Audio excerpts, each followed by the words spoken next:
उपस्थित हमारे बीच कार्यक्रम की अध्यक्षता कर रहे कोठारी सिंह टेकाम जी, हरिराम सिंह जी, जयपाल सिंह जी दमोह से आए हैं, प्रकाश सिंह ध्रुवे जी, भानु प्रताप सिंह जय ब्लॉक अध्यक्ष, जय सिंह जी, भगवत सिंह जी, हमारे बीच उपस्थित जिला पंचायत के उपाध्यक्ष महोदया कौशल्या मेमार जी, भूप सिंह ठाकुर जी, श्यामलाल गोटिया जी, विमलेश ठाकुर, हरिराम मरकाम जी, प्रकाश ध्रुवे जी, जगदीश मेमार और हमारी जयस टीम के श्रीकांत सिंह पोरते प्रदेश संगठन मंत्री जयेश मध्य प्रदेश, भूप सिंह ठाकुर जी, जगदीश पटवारी जी, जसवंत सिंह ठाकुर जी, गोविंद सिंह जी, अंकित सिंह जी, राजा मुकेश सिंह जी, प्रेम सिंह ठाकुर, गोविंद ठाकुर, अरविंद सिंह ध्रुवे, मनीष सिंह ठाकुर, अनिल मरावी, गोपाल सिंह पंद्राम, गौरे सिंह मरावी, मुल्लालाल साहा, बाबू बबलू मरावी, अजीत सिंह ठाकुर और हमारे साथ आए हमारे जयस के प्रदेश प्रवक्ता अंशुल मरकाम, प्रेम पटेल, सुरेश, हमारे बीच उपस्थित हितेश कन्नौज और सुनील चौहान, हमारे टांडा के ब्लॉक अध्यक्ष, हमारे बीच उपस्थित हमारी नारी शक्तियां, हमारे जबेरा विधानसभा से उपस्थित हमारे सभी वरिष्ठ साथीगण, बुजुर्गगण, हमारे युवा साथी, महिलाएं, बच्चे और यहाँ उपस्थित समस्त जनता जनार्दन, आप सभी को मैं तहे दिल से आभार प्रकट करता हूँ, सेवा जोहार करता हूँ। जय आदिवासी जिंदाबाद। फड़ा पेंटा, फड़ा पेंटा, सेवा सेवा। साथियों, आज वीरों की इस भूमि में, संग्रामपुर की इस पावन धरा पर, बुंदेलखंड की इस धरा पर और गोंडवाना की इस पवित्र भूमि पर, जहां पर कितने ही वीरों ने इस भूमि के लिए, यहाँ इस भूमि पर रहने वाले हमारे गोंडवाना के सम्मान के लिए, स्वाभिमान के लिए, उनके लिए अपना सब कुछ सर्वोच्च न्योछावर करने वाली हमारी वीर बहादुर महान रानी दुर्गावती जी के चरणों में नमन करते हुए, वंदन करते हुए आप सभी साथियों को मैं जयस परिवार की ओर से तहे दिल से सेवा जोहार करता हूं। जय आदिवासी। आप सभी को मैं ये बताना चाहता हूं कि ये आपके बीच का जो दौरा बना है, एक अचानक कार्यक्रम था, हमारा कोई पूर्व पहले से कोई प्लान नहीं था। मुझे बुंदेलखंड की इस पावन धरती पर आने का पहली बार सौभाग्य मिला। छतरपुर जिले में हम गए, बड़ा मल्लेरा क्षेत्र में घूमे। माध्यम भले ही राजनीति एक बहाना रहा हो साथियों, लेकिन सच तो ये है कि आपसे मिलना, आपके दिलों से दिल मिलाना मेरा प्रमुख उद्देश्य है। बुंदेलखंड की इस धरती, इस पावन धरा के बारे में नाम तो हमने भी बहुत सुना था, लेकिन कभी इस क्षेत्र में कभी हमने कदम नहीं रखे थे। आपके बीच में आने का, आपसे मिलने का जो मुझे सौभाग्य मिला, मैं बहुत खुश हूं कि छोटे से संदेश पर, छोटी सी बहुत कम समय की सूचना पर आप सभी गोंडवाना वासी, इस भूमि, संग्रामपुर की इस वीर भूमि के वीर योद्धा मुझे सुनने के लिए, मिलने के लिए, देखने के लिए इतनी बड़ी संख्या में उपस्थित हुए। मैं अपना परिचय भी आप सभी साथियों को मैं देना चाहूंगा, क्योंकि मैं इस क्षेत्र में पहली बार आया और जिस वीर भूमि की रक्षा के लिए रानी दुर्गावती जी ने जो एक उदाहरण पेश किया, अपना बलिदान दिया, वो किसके लिए दिया? हम सब के लिए दिया था। आज वो बलिदान नहीं दी होती तो हम और आप यहाँ पे इस पंडाल के नीचे नहीं बैठे होते। उन्होंने बलिदान दिया इस उद्देश्य से कि मेरे जाने के बाद भी इस वीर भूमि के वीर योद्धा, कुंडवाना के वीर निवासी आदिवासी समाज आदि काल से, आदि अनादि काल से इस धरती के रक्षक, इस वीर भूमि के मालिक कभी यहाँ आएंगे और हमारे वीर गाथा पे चर्चा करेंगे, हमारी वीर भूमि पे आके हमारे बलिदान का, हमारी वीर गाथाओं का वर्णन करेंगे। साथियों, मुझे गर्व है कि इस वीर भूमि पर मुझे कदम रखने का सौभाग्य मिला, आप सभी से रूबरू होने का मुझे मौका मिला और आप सभी वीर योद्धाओं को मैं सबसे पहले अपना परिचय देना चाहता हूँ। मैं धार जिले के कुक्षी तहसील के ग्राम भैंसलाई कि छोटे से गांव का रहने वाला आदिवासी, भीलाला आदिवासी समुदाय से, और मैंने दिल्ली MBBS की पढ़ाई करी, MD की पढ़ाई करी और दिल्ली एम्स में मैं प्रोफेसर तक की पढ़ाई करी। प्रोफेसर रहा 2016 तक। 2016 से मैं अपने क्षेत्र में आया दिसंबर 2016 में, और आप सभी के आशीर्वाद से, आप सभी के सहयोग से 2018 के विधानसभा चुनाव में जो मेरे विधानसभा क्षेत्र से पड़ोस का विधानसभा क्षेत्र था, वहां पर मुझे टिकट दिया गया कांग्रेस पार्टी ने। मैं 40,000 मतों से विजयी होकर आप सभी के आवाज उठाने के लिए, आप सभी प्रदेशवासी, आप सभी देश के आदिवासियों की आवाज को, आप सबकी पीड़ा को, आप सबके दर्द को विधानसभा में उठाने के लिए मुझे मौका मिला। साथियों, हम सब जानते हैं कि हमारा देश, भारत का संविधान हमको इस देश की लोकतांत्रिक व्यवस्था का समर्थन करने का संदेश देता है। हम भारत के संविधान के अनुसार हमारी लड़ाई, चाहे हमारे जल, जंगल और जमीन की लड़ाई हो, आज जल, जंगल और जमीन की लड़ाई को लड़ने का जो तरीका भारत के संविधान ने कहा है कि आपके लिए जो सर्वश्रेष्ठ मंच, आपके लिए जो सबसे बड़ा मंच है वो है विधानसभा का मंच है और लोकसभा का मंच है। वहां जाके आप दहाड़ेंगे, वहां जाके आप आवाज उठाएंगे तो आपकी बात को, आपकी आवाज को ये राज्य सरकार, केंद्र सरकार सुनेगी भी और मानेगी भी। लेकिन हम सब हमारे देश में एक कमी महसूस कर रहे हैं। वो सबसे बड़ी कमी है कि आदिवासी समाज में एक सशक्त और एक सच्चे नेतृत्व, और उस सच्चे और सशक्त नेतृत्व को तैयार करने के लिए ही ये जय आदिवासी युवा शक्ति संगठन आज देश के 15 से ज्यादा राज्यों में काम कर रहा है। और ये इस प्रकृति शक्ति, इस बुढ़ादेव की कृपा है कि सिर्फ आप लोगों को यहाँ बुलाने के लिए हमको गाड़ियां, पैसा देने की जरूरत नहीं पड़ रही। इस प्रकृति शक्ति, इस बुढ़ादेव की कृपा है कि सिर्फ आप नाम सुन के ही खुद अपने पैसे से, अपने डीजल से, अपने गाड़ियों से हम लोग को सुनने के लिए यहाँ आते हैं। और ये बुढ़ादेव की कृपा है कि आज इस जय आदिवासी युवा शक्ति संगठन ने, जहां पर सालों से जो राजनीतिक पार्टियां स्थापित थी, 70 साल से इस देश में जो बड़ी बड़ी राजनीतिक पार्टियां स्थापित थी, उन राजनीतिक पार्टियों के बीच में उनकी धरा को चीरते हुए अपनी एक अलग पहचान बनाई जय आदिवासी युवा शक्ति के माध्यम से। और आज ये जय संगठन इतना ताकतवर बन चुका है कि जो विधायक और सांसद नहीं काम कर सकता है वो आज ये संगठन कर सकता है। इसमें इतनी ताकत है मेरे भाइयों। पिछले दिनों इस संगठन को, हमारे संगठन को भारतीय जनता पार्टी की कैबिनेट मंत्री ने देशद्रोही बोल दिया।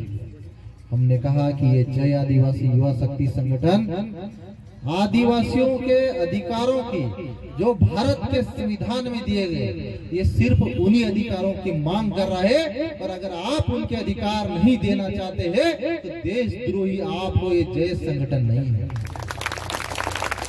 आज हमारे देश का आदिवासी, हमारे देश का आदिकाल से रहने वाला यहाँ का मालिक, इस वीर भूमि का मालिक आज अपनी ही जमीन पे बेगाना हो गया।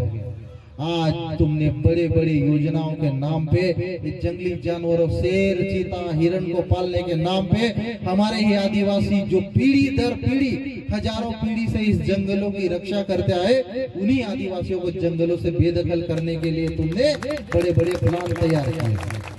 लेकिन आज इस संग्रामपुर की धरती से डॉक्टर हीरालाल अलावा ऐलान कर रहा है कि कभी भी किसी भी अभ्यारण्य के नाम पे किसी एक भी आदिवासी गांव को विस्थापित नहीं होने दूंगा। आज इस जंगल के मालिक, इस जंगल के असली मालिक अगर है तो इस देश का आदिवासी है और किसी भी गांव से आपको विस्थापित होने का जरूरत नहीं है। अगर आपको किसी भी गांव से विस्थापित किया, चाहे कांग्रेस की सरकार हो, चाहे भारतीय जनता पार्टी की सरकार हो, इनके खिलाफ लड़ाई लड़ने का काम डॉक्टर हीरालाल अलावा करेगा। मैं आप सभी से वादा करता हूँ। हीरा भैया संघर्ष करो, आप लोग हीरा भैया संघर्ष करो। हमारी लड़ाई किसी पार्टी और किसी संगठन से नहीं है। हमारी लड़ाई आदिवासियों का वजूद बचाने की है। हमारी लड़ाई आदिवासियों के जल, जंगल और जमीन को बचाने की लड़ाई। आप सभी को किसी से डरने की जरूरत नहीं है। किसी नेता के सामने, किसी पार्टी के सामने और किसी सरकार के सामने झुकने की जरूरत नहीं है। आज ये जय आदिवासी युवा शक्ति संगठन हर उस गरीब के दिल में बसता है, हर उस युवा के दिल में इसने जगह बनाई है, हर उस गरीब, पीड़ित, शोषित आदिवासी समाज के लोगों में उसने जगह बनाई है, जो आज अपने वजूद की लड़ाई लड़ रहा है, आज अपने अस्तित्व की लड़ाई लड़ रहा है। और आप लोगों को मैं इस बात की गारंटी देता हूं कि अगर आप लोग एकजुट होकर मिलकर लड़ने का, हमारे साथ कदम से कदम मिलाकर चलने का वादा करते हैं, तो आपको राज्य सरकार क्या, केंद्र सरकार भी जंगल से नहीं हटा सकती है। इस बात का मैं आप लोगों को विश्वास दिलाता हूँ। अभी हम लोग छोटे छोटे समुदायों में विभाजित हैं। आज धार, झाबुआ, बड़वानी, खरगोन, मध्य प्रदेश, छत्तीसगढ़, झारखंड, उड़ीसा में देश का आदिवासी अलग अलग समुदायों में विभाजित है। भारत के संविधान के अनुसार 450 से ज्यादा आदिवासी समुदाय अलग अलग जातियों में बटा। लेकिन ये वक्त की मांग, सरकार को जाने का, सरकार को भगाने का काम भी ये प्रदेश का आदिवासी समुदाय करेगा मेरे भाई, इस बात का। लेकिन आप लोगों को अपने कीमती वोट की ताकत को समझना पड़ेगा। आप लोगों को एकजुट होना पड़ेगा। हमको ये कोई भी राजनीतिक दल की क्या औकात जो इस देश के आदिवासियों के साथ न्याय करेगा तो ये समाज खुद खड़ा होगा, उस दिन अपने आप न्याय मिल जाएगा। इस बात की मैं आप लोग, आज हम टुकड़ों टुकड़े में बटे हुए, धार, झाबुआ, खरगोन, बड़वानी का आदिवासी सोचता है कि हम तो इधर के राजा हैं। यहाँ के महाकौशल का आदिवासी सोचता है कि हम तो इधर का आदिवासी। बुंदेलखंड का आदिवासी तो बेचारा सोच ही नहीं पा रहा है, क्योंकि उनको सामान्य क्षेत्र की बजाय, इस शेड्यूल एरिया की बजाय सामान्य क्षेत्र में डाल दिया गया। कई आदिवासी प्रदेश में आज कई ऐसे क्षेत्र है जहाँ आदिवासी बहुल्य है, लेकिन उनको सामान्य क्षेत्र घोषित किया गया है। ये जानबूझ के षड्यंत्र करके आपके जंगलों पे अधिकार करने के लिए, आपकी जमीन पे अधिकार करने के लिए, आपकी जमीन के नीचे छुपे खनिज संपदा पे अधिकार करने के लिए इनको, जिन्होंने जानबूझ के जहाँ पे आदिवासी बहुल्य क्षेत्र थे उनको भी सामान्य क्षेत्र में डाला है। लेकिन जिस दिन आपकी ये युवा शक्ति जाग गई, जिस दिन प्रदेश का आदिवासी जाग गया, तो ये आदिवासी जो बहुल्य क्षेत्र है वो भी शेड्यूल एरिया में शामिल होंगे और आप लोगों के जल, जंगल, जमीन की तरफ किसी की भी आंख उठाने की हिम्मत नहीं होगी। आज अखबार में पढ़ रहे हैं कि मध्य प्रदेश सरकार है, शिवराज सिंह चौहान मामा की झूठी सरकार 40% वनों को प्राइवेट ठेके पे देने जा रही है, बड़े बड़े उद्योगपतियों की देने जा रही है। आज हमारा आदिवासी जंगल में खनिज, गोण, कई प्रकार की संपदाएं बेच के अपना जीवन यापन कर रहा है। आप बताओ, अगर ये प्राइवेट ठेके पे चले गए तो ये बाउंड्री लगा देंगे आपको। आज हम बड़े शहर में जाते हैं, आज भी हमारे देश में ऐसी व्यवस्था है। आप इंदौर, भोपाल, बड़ी बड़ी शहर में जाओगे तो बड़े बड़े अमीर लोगों की जो कॉलोनियां हैं, उनकी कॉलोनियों के सामने एक बड़ी दीवार की बड़ी बाउंड्री होती है और वहां पर एक गेट लगा दिया जाता है और गेट में एक चौकीदार बिठा दिया जाता है। और वो चौकीदार जिनके पास कार्ड दिखाएगा, जिनका बड़े बड़े उद्योगपतियों से, बड़े बड़े नेताओं से संबंध होगा, उन्हीं लोगों को अंदर घुसने देता है उस कॉलोनी में। वैसे ही अगर ये जंगल भी ठेके पे चले जाएंगे, प्राइवेट ठेके पे जाएंगे, तो प्रदेश का लाखों की पौने 2 करोड़ आदिवासी कहाँ रहेगा, इस बात पर हमको चिंतन मंथन करने की जरूरत है। और प्रदेश में प्रदेश में जो आदिवासी नेतृत्व की जो कमी हमको जो महसूस होती है, आज बुंदेलखंड के आदिवासियों की आवाज क्या विधानसभा लोकसभा में आज तक किसी भी नेता ने उठाई तो मुझे बता दो आप। कोई नहीं उठा रहा है। आज बुंदेलखंड के आदिवासियों के पास 2 वक्त की रोटी की व्यवस्था नहीं है। कोई लकड़ी बेच के जीवन यापन कर रहा है। जो आदिवासी लकड़ी बेचकर जीवन यापन कर रहे हैं, आप बताओ कि वो अपने बच्चों को कैसे पढ़ाए, अपने घर को कैसे आगे बढ़ाए। आज उनकी इसकी दयनीय स्थिति क्या इन नेताओं को, इस बुंदेलखंड के नेताओं को नहीं दिखाई दी? नहीं दिखाई दी। इसलिए नहीं दिखाई दी क्योंकि इनकी मंशा में आदिवासियों की भलाई नहीं है। इनकी मंशा आदिवासियों को गुलाम बनाना है। और बुंदेलखंड की धरती पर डॉक्टर हीरालाल लावा का कदम पड़ा है, तो मैं आप लोगों को वादा करता हूं, आप लोगों को विश्वास दिलाता हूं, जिस दिन अगर आप लोग यहाँ के एकजुट हो गए तो मैं डॉक्टर हीरालाल लावा आप लोगों को इस बात की भी गारंटी देता हूं कि आप विधायक भी बनोगे और इस क्षेत्र से सांसद भी बनोगे और आवाज उठाओगे। लेकिन हमको इन पार्टियों की गुलामी करने की जरूरत नहीं है। अगर हमारी पार्टी, हमारी सरकार अगर आपको जंगल से बेदखल करने की बात करती है तो ऐसी पार्टी और ऐसी सरकार से हमको कोई जरूरत नहीं है। ऐसी सरकार, आदिवासी आज इतना ताकतवर हो चुका है, आदिवासी इतना ताकतवर है कि खुद अपने दम पे अपनी रक्षा कर लेगा।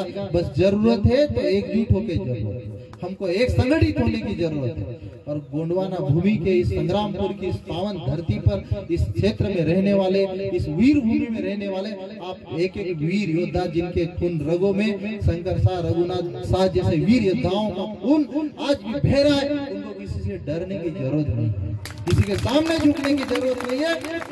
जिनकी रगों में रानी दुर्गावती जैसे महान शक्तिशाली वीर योद्धा का खून दौड़ता है, उनको किसी के सामने सिर झुकाने की जरूरत नहीं है। आप खुद अपने अपने वीर योद्धा है, जरूरत है तो एकजुट होकर संघर्ष करने की जरूरत है आप लोगों को।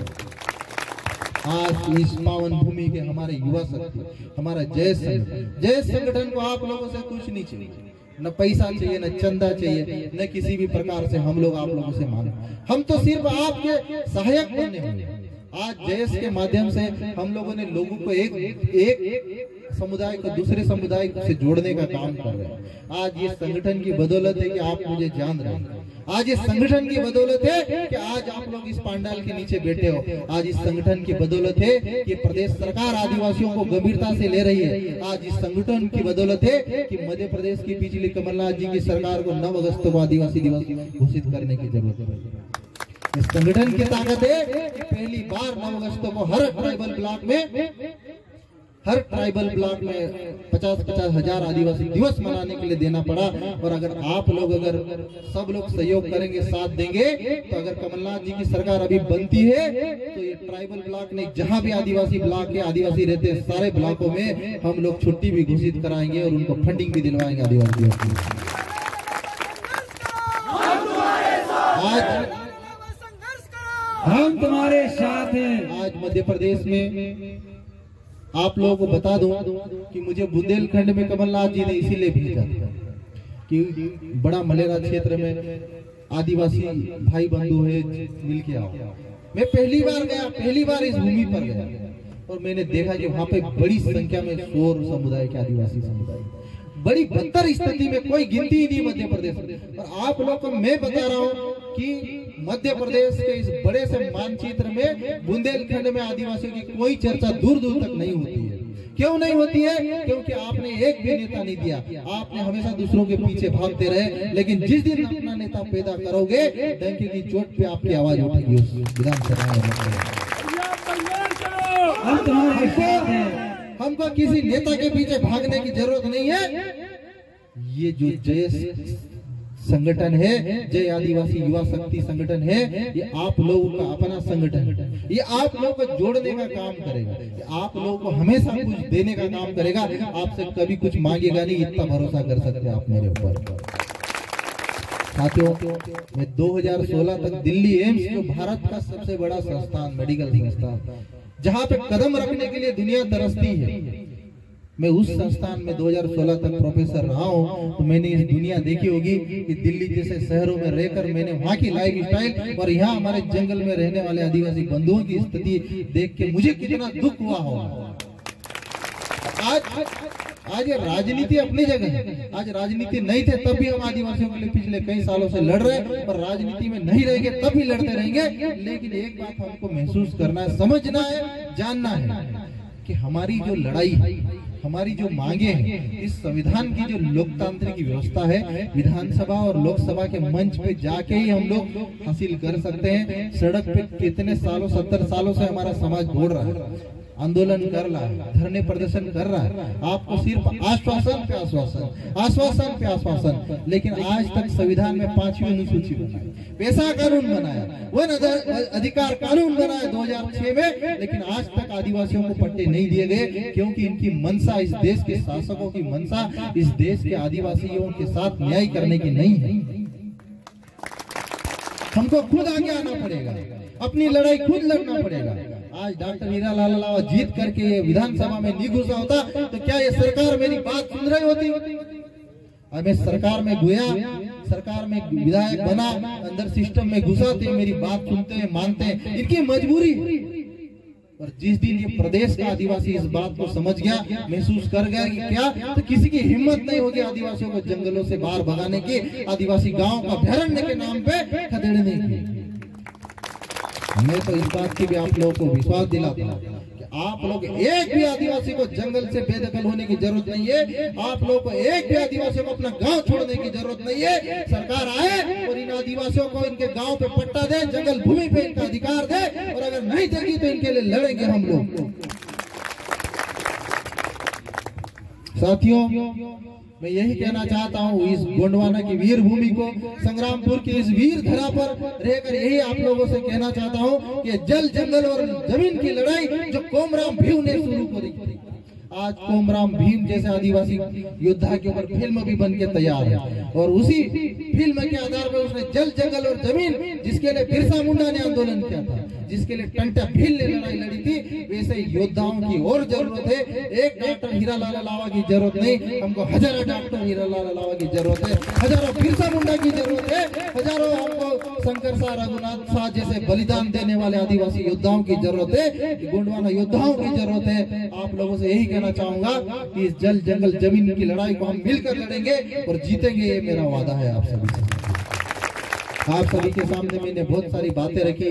आप सभी साथियों को मैं तहे दिल से सेवा जोहार, जय आदिवासी कहता हूँ। एक कम समय था, हम लोग वापस निकल के भोपाल के लिए जा रहे थे। कई युवाओं ने कहा कि हम हमारे क्षेत्र में आइए, मिलिए। मैंने कहा ज्यादा समय तो मैं नहीं दे पाऊंगा, लेकिन फिर भी मैंने 1 घंटे का समय मांग आप लोगों को दिया था। मैंने कहा कि 1 घंटे का समय मैं दे सकता हूं, क्योंकि अब सब जगह पूरे देश प्रदेश के आदिवासियों की स्थिति अच्छी नहीं है, और हम सबको एक करना है, सबको मिलाना है। ये बड़ी चुनौती है, क्योंकि हर क्षेत्र का आदिवासी अपना झंडे के साथ जय आदिवासी कहता है, लेकिन एक साथ आने के लिए कभी तैयार नहीं हुआ। लेकिन इस बात की गारंटी हम ले रहे हैं कि देश के आदिवासियों को एक करके दिखाएंगे हम लोग। और जिस दिन एक हो गया तो आपकी समस्याओं, जितनी भी समस्या, आदि समस्याएं तो आदिवासियों के एकजुटता से ही ठीक हो जानी है मेरा भाई। हमको सड़कों पे बार-बार रैलियां, धरना प्रदर्शन करने की जरूरत नहीं। आप सभी गोंडवाना वासियों से, इस वीर भूमि के वीर योद्धाओं से यही अपील है कि जल, जंगल की जमीन की लड़ाई हम लोग मिलकर लड़ेंगे और जीतेंगे। आखिर में नारे लगाओ, मैं बोलूंगा लड़ेंगे तो आप लोग बोलेंगे जीतेंगे। लड़ेंगे, जीतेंगे, लड़ेंगे, जीतेंगे, लड़ेंगे, जीतेंगे। एक तीर एक कमान, आदिवासी एक समान, एक तीर एक कमान, आदिवासी एक समान, एक तीर एक कमान, आदिवासी एक समान। रानी दुर्गावती अमर रहे, अमर रहे, अमर रहे। रानी दुर्गावती अमर रहे, अमर रहे, अमर रहे। शंकर शाह, रघुनाथ शाह अमर रहे, अमर रहे, अमर रहे। शंकर शाह, रघुनाथ शाह अमर रहे, अमर रहे, अमर रहे। के आदिवासी अमर रहे, अमर रहे, अमर रहे। धरती के धरती पुत्र अमर रहे, अमर रहे, अमर रहे। संग्रामपुर की धरती के आदिवासी अमर रहे, अमर रहे, अमर रहे। जय आदिवासी जिंदाबाद, जय जोहार, जय जिंदाबाद। धन्यवाद सम्माननीय लाला जी।